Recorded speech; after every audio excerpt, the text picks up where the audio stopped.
Hello everyone, I am Priyanka. Welcome to my YouTube channel. तो आज हम लोग जो पढ़ने वाले हैं वो है सिविक्स का थर्ड यूनिट, स्थानीय सरकार। ये आपका 6 क्लास का तीसरा यूनिट है। आपका एनसीईआरटी बुक का ये तीसरा यूनिट है। तो चलिए स्टार्ट करते हैं। इसके अंदर हम लोग जो मेन मेन चीज पढ़ेंगे वो है मेनली आपका स्थानीय सरकार, वो उनके प्रशासन के बारे में हम लोग पढ़ेंगे। स्थानीय स्तर पे कौन कौन से आते हैं। तो स्थानीय स्तर की जो सरकार होती है, शासन व्यवस्था है, वो दो तरह से चलाई जाती है। एक ग्रामीण स्तर पे आपका पंचायत के द्वारा, और जो शहरी स्तर होता है वहाँ पे नगर पालिका आपका शासन व्यवस्था उनके अंतर्गत चलाई जाती है। तो अब इसके बारे में पढ़ते हैं कि जो स्थानीय सरकार है, उनका जनक किसे, भारत में स्थानीय सरकार के जनक किसे माना जाता है। तो स्थानीय सरकार का जनक भारत के वायसराय लॉर्ड रिपन को माना जाता है, क्योंकि ये इस 1880 से 1884, आप समझ सकते हैं कि कितने समय पहले से, मतलब आजादी के पहले से ही आपका जो पंचायती राज है वो स्टार्ट कर दिया गया था। स्थानीय स्तर की शासन व्यवस्था शुरू कर दी गई थी। उसके जो जनक माने जाते हैं वो है आपका लॉर्ड रिपन जो है, वो स्थानीय सरकार के जनक माने जाते हैं। भारत के अंदर देखिए तो भारत में पंचायती राज्य का जनक किसे कहा जाता है, तो बलवंत राय मेहता को माना जाता है। ये दो पॉइंट है, कभी पूछ लिए जाते हैं एग्जाम में, तो इस पॉइंट को आप ध्यान में रखिएगा। अगला है आपका कि स्थानीय सरकार किसी भी देश में लोकतंत्र के प्रारंभिक सीढ़ी मानी जाती है। ये हम लोग जानते हैं कि ये सबसे निचला स्तर होता है, यहाँ से हम स्टार्ट करते हैं। सबसे पहला आ जाता है आपका स्थानीय स्तर। स्थानीय स्तर, उसके सेकंड जो पार्ट होता है वो आपका राज्य स्तर होता है, और सबसे ऊपर राष्ट्रीय स्तर या केंद्रीय स्तर कहते हैं। राष्ट्रीय स्तर, इन तीन स्तरों पे सरकार चलाई जाती है। लोकतंत्र में जो अतः लोकतंत्र का जो प्रथम स्तर माना जाता है वो किसको माना जाता है, स्थानीय सरकार को। स्थानीय सरकार से तात्पर्य है ऐसी सरकार से जिसमें स्थानीय स्तर पर जनता द्वारा शासन प्रक्रिया में प्रत्यक्ष या अप्रत्यक्ष भागीदारी होती है। जिस तरह से हम लोग राज्य में देखते हैं कि एक राज्य में जो भी सरकार चुनी जाती है, उस राज्य की जनता द्वारा मताधिकार के द्वारा अपना वोट डाल के वो अपने बीच से एक प्रतिनिधित्व को चुनते हैं, जो उनके लिए कानून बनाए और उनके कानून व्यवस्थाएं बनाए और उनकी जरूरतों को पूरा करे। तो इस तरह से ही अगर स्थानीय स्तर की बात करें तो स्थानीय स्तर पर भी जो जनता होती है वे अपनी शासन प्रक्रिया में प्रत्यक्ष या अप्रत्यक्ष भागीदारी करती है, भागीदारी होती है। वो भी अपने बीच से ही एक प्रतिनिधित्व को चुन के भेजते हैं। स्थानीय स्तर का संवैधानिक पहलू क्या है, तो संविधान में पंचायत का प्रावधान राज्य सूची का विषय माना जाता है। जो पंचायत का प्रावधान किसके अंतर्गत आता है, हम लोग देख लिए हैं कि जो केंद्रीय स्तर पे राष्ट्रीय सूची में आता है, राज्य सूची में आता है। केंद्रीय स्तर पर देखिए तो संघ सूची, राष्ट्रीय स्तर पर जो भी कानून से संबंधित जो भी चीजें होती हैं वो क्या किस सूची के अंतर्गत आती है, वो आपकी के संघ सूची के अंतर्गत आती है। राज्य स्तर पर राज्य सूची के अंतर्गत। और जो स्थानीय स्तर पर देखते हैं जो पंचायत से संबंधित बातें हैं, ये भी आपका राज्य सूची का ही विषय होता है, राज्य सूची के अंतर्गत ही आता है। तो हम देखते हैं कि संविधान में पंचायत का प्रावधान राज्य सूची का विषय है, अतः पंचायत से संबंधित जितनी भी विषय होती है उस पर कानून व अन्य प्रावधान बनाने का अधिकार किसके पास होता है, राज्य सरकार के पास होता है। संविधान में पंचायत और नगर पालिका का प्रावधान अगर देखें तो 11वीं अनुसूची और 12वीं अनुसूची में किया गया है। 11वीं अनुसूची आपका पंचायत से जुड़ा हुआ है और 12वीं अनुसूची में नगर पालिका के बारे में किया गया है। 11वीं अनुसूची संविधान में 73वें जो संविधान संशोधन हुआ था 1993 में, इसके द्वारा तय किया गया था कि पंचायत के अंतर्गत 29 विषयों को का प्रावधान किया गया था। वहीं पे आपका जो 12वीं अनुसूची है, जो 74वें संविधान संशोधन के तहत जोड़ा गया था, इसमें नगर पालिका के लिए 18 विषयों का प्रावधान किया गया है। तो पंचायत के लिए ग्रामीण स्तर पर 29 विषयों को शामिल किया गया है, और शहरी क्षेत्रों में जो आपका नगर पालिका स्तर पर देखे तो 18 विषयों का प्रावधान किया गया है। भारत में स्थानीय सरकार का स्वरूप कैसा है? त्रिस्तरीय स्वरूप है। सबसे पहला स्तर कौन सा कहलाता है? ग्राम पंचायत का, जो ग्रामीण स्तर पर होता है। फिर पंचायत समिति या जनपद, बहुत सारे ग्राम पंचायतों को मिला के पंचायत समिति बनता है। फिर तीसरा जो स्तर है वो जिला पंचायत या जिला परिषद का होता है। ये 3 स्तर आपका स्थानीय सरकार का है। अगला देखते हैं कि नगर पालिका के स्तर पर कौन कौन सा है। तो नगर पंचायत, नगर समिति और नगर पालिका का स्वरूप है। ग्राम सभा किसे कहते हैं, या ग्राम पंचायत, जो सबसे शुरुआती स्तर है, उसके बारे में पढ़ेंगे कि ग्राम पंचायत, इसका कार्यकाल 5 वर्ष के लिए होता है ग्राम पंचायत का। ग्राम सभा एक पंचायत क्षेत्र में रहने वाले सभी वयस्क की सभा होती है। ग्राम सभा किसे कहते हैं?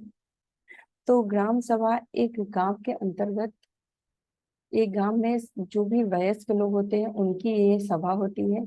एक गांव की एक ग्राम सभा भी हो सकती है, या एक से अधिक 2 ग्राम सभा भी एक गांव के अंदर हो सकती है, या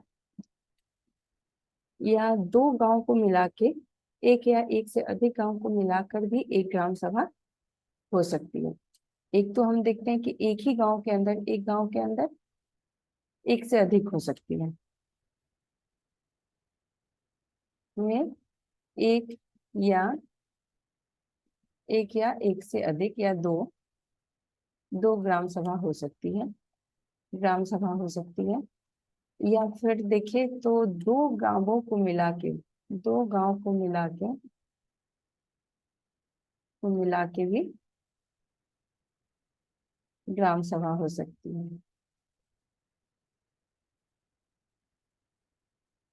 अगला देखते हैं कि एक ग्राम पंचायत जो होती है, ग्राम पंचायत जो होती है वो किस में बटा होता है? ये ग्राम पंचायत, ये बटा होता है कई वार्डों में बटा होता है, जिसको छोटा क्षेत्र कहते हैं।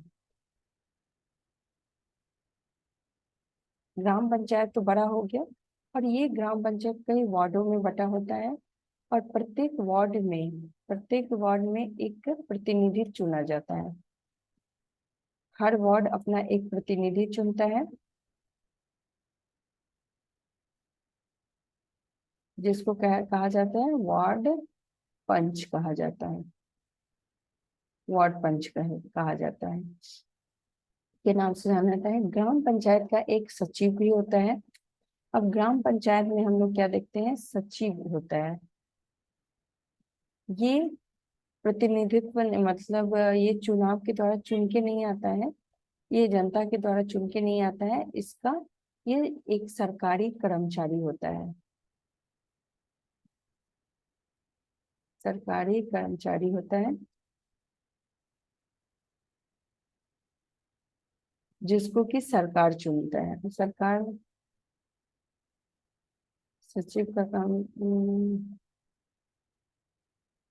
इसको सरकार द्वारा चुना जाता है।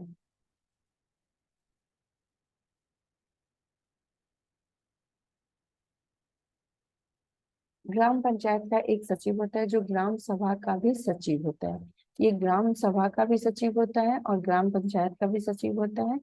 यह सरकारी कर्मचारी होता है, जो कि एक एग्जाम के थ्रू, आप जानते हैं कि ग्राम सचिव का एक एग्जाम होता है, जिसके थ्रू वो परीक्षा पास करके उस पद पे आते हैं। सचिव का काम क्या होता है? जो भी ग्राम सभाएं होती है एवं ग्राम पंचायत की जो बैठक, ग्राम सभा को बुलाना, ग्राम पंचायत की बैठकों को बुलाना, और जो भी उस बैठक में चर्चाएं होती है या निर्णय लिए जाते हैं, उनका सभी का रिकॉर्ड बनाना इनका काम होता है।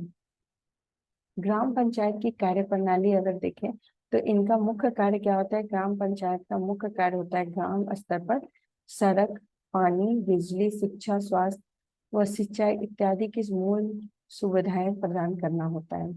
जो ग्रामीण स्तर पर जो भी जरूरतें की चीजें होती हैं उन सभी को पूरा करने का काम ग्राम पंचायत का होता है। ग्राम पंचायत के आय के स्रोत क्या क्या होते हैं, तो घर, बाजार पर लगाए जाने वाले कर से मिलने वाली राशि होती है। मेनली जो टैक्स होता है वही ग्राम पंचायत के आय का स्रोत होता है। तो वो टैक्स कैसा हो सकता है, तो घर पे लगाया गया कर, बाजार पे लगाया गया कर, विभिन्न सरकारी विभागों द्वारा चलाई गई योजनाएं की राशि जो जनपद एवं जिला पंचायत में आती है, उस वो सभी राशि क्या है, इनके आय के स्रोत होते हैं। पटवारी किसे कहते हैं, तो पटवारी जमीन नापने के लिए जो लोहे की जंजीर का इस्तेमाल करते हैं उसे जरीब कहते हैं। ये आपके एग्जाम में पूछा गया था, ये इम्पोर्टेंट है। जरीब किसे कहते हैं, तो जो पटवारी का काम क्या होता है, जमीन का माप तौल करना, उनका रिकॉर्ड रखना, ये सभी काम क्या है, पटवारी का काम होता है।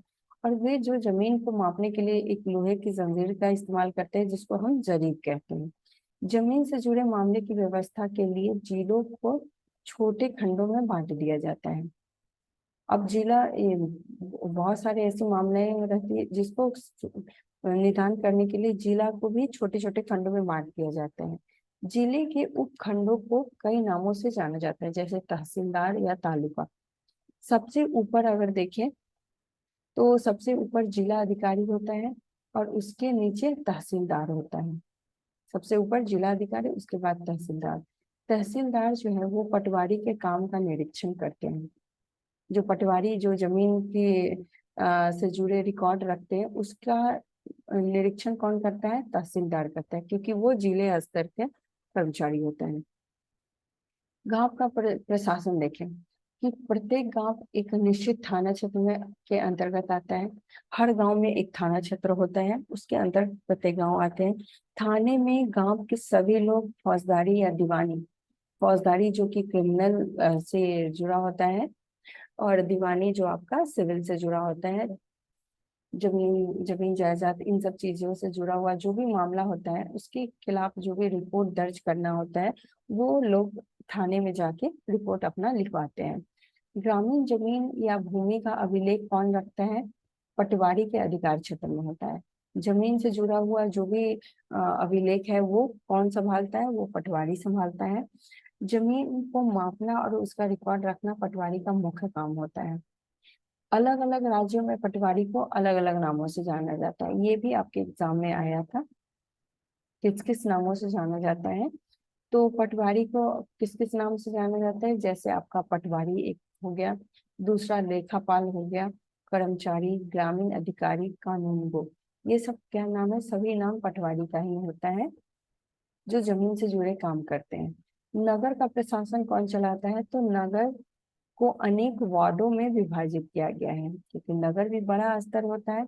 उसको क्या किया गया है, छोटे छोटे खंड मतलब वार्ड में विभाजित किया गया है। और वार्ड के सदस्य को क्या कहते हैं, पार्षद कहा जाता है। अब इस यहाँ पर भी जो इसके संचालन करने के लिए एक सदस्य चुना जाता है जो जनता अपने बीच से चुनते हैं, जिसको कहा कहा जाता है पार्षद। पार्षद का चुनाव जनता द्वारा किया जाता है।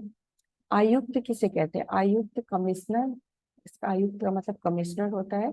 और प्रशासनिक कर्मचारी को सरकार द्वारा नियुक्त किया जाता है। जिस तरह से सचिव का नियुक्ति होता है वो भी सरकार करता है। ये आपके एग्जाम में पूछा जाता है कि वार्ड परिषद का नियुक्ति होता है या चुनाव होता है। चुनाव के द्वारा वो चुन के आते हैं या उनको वो सरकार द्वारा चुने जाते हैं। तो सरकार द्वारा दो ही पद पे लोग चुने जाते हैं, एक तो सचिव जो कि ग्राम पंचायत के भी सचिव होते हैं, उसके जो चुनाव उसको नियुक्त किया जाता है, सरकार उसकी नियुक्ति करती है। इसी तरह नगर के प्रशासन में देखें तो आयुक्त जो कमिश्नर होता है वो प्रशासनिक कर्मचारी भी कहलाता है, उसकी नियुक्ति सरकार द्वारा ही की जाती है। नगर निगम के कार्य क्या क्या है, तो नगर निगम के भी प्रमुख कार्य क्या है, साफ सफाई, नगरों में साफ सफाई बनाना, सड़क का रख रखाव करना, शिक्षा हो गया, स्वास्थ्य हो गया, ये सभी का व्यवस्था करना नगर निगम का कार्य होता है। नगर निगम के आय के स्रोत क्या क्या है?